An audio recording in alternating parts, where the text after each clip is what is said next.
is underneath here, and it'll be on this side, is that big cogwheel over there is going to start to turn to lift the little hammers. Cool. You see that dropped inside a slot? See this one? Watch it's doing. 1, 2, 3. Now watch it drop back in that slot. And it stopped.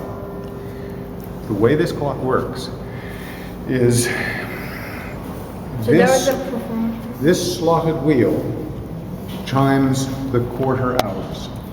And you see, notice that the slots in it are different widths, so that the longer it spends in that slot, the greater the number of bongs of the small bell.